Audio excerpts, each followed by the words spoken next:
ఈరోజు 60% తగ్గించింది. అలాగే రాష్ట్రాలు అనకాపల్లి జిల్లా దేవరాపల్లి మండలం నర్సింగి పంచాయతీలో గిరిజనులు పెద్ద ఎత్తున జీడి పిక్కలకు మద్దతు ధర ప్రకటించాలని ప్రభుత్వ కేంద్రాల ద్వారా కొనుగోలు చేయమని ఆందోళన చేపట్టారు. రైతులు ప్రస్తుత మార్కెట్ ధరలతో వ్యాపారుల చేతిలో నష్టపోతున్నారని 80 కేజీల బస్తాకు సుమారు 19,400 రూపాయలు రావడంతో రైతుకు కేవలం 16,000 రూపాయలే అందుతుందని ఆరోపించారు.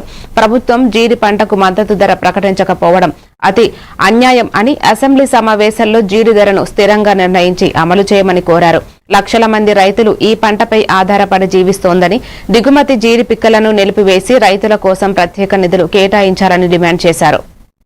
ఇతర దేశాల నుంచి వచ్చేటువంటి జీడి పిక్కలు ఏదైతే ఉన్నాయో తక్షణమే దిగుమతుల్ని వెంటనే నిలుపుదల చేయాలని చెప్పేసి, అదేవిధంగా జీడి పంట మీద ప్రత్యేకంగా అసెంబ్లీలో చర్చ జరిపి దీన్ని కొంత నిధులు కేటాయించి రాష్ట్రంలో కార్పొరేషన్ ఏర్పాటు చేసి జీడి రైతులను ప్రభుత్వం ఆదుకోవాలని చెప్పేసి ఈరోజు జిల్లా వ్యాప్తంగా ఎక్కడికక్కడ జీడి రైతులు ఆందోళన అటువంటివి చేయడం జరుగుతూ ఉంది. దీన్ని ప్రభుత్వం స్పందించాలి, దీని మీద మాట్లాడాలని చెప్పేసి మేము డిమాండ్ చేస్తూ ఉన్నాం. ఈ జిల్లాలో దాదాపు 1,00,000 ఎకరాల్లోని జీడి పంట అటువంటిది పండిస్తూ ఉన్నారు. జీడి పండించేటువంటి రైతులు ఎవరైతే ఉన్నారో వాళ్ళు హీనంగా చూస్తూ ఉన్నారు.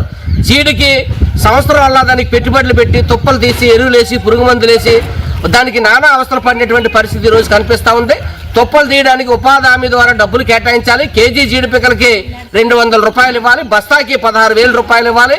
అదేవిధంగా జీడి అనేటువంటిది ఈరోజు వాణిజ్య పంటగా ఉంది. దీనికి ఒక శాస్త్రీయమైనటువంటి ధర అటువంటిది ప్రభుత్వం ప్రకటించట్లేదు. మిర్చి, ధాన్యం, అదేవిధంగా పత్తి, చెరుకు, పామాయిలు అనేకటువంటి వాటికి ఈరోజు రుణాలు ఇచ్చి అట్లా ఎంకరేజ్ చేసినటువంటి ప్రభుత్వం, ప్రోత్సహించినటువంటి ప్రభుత్వం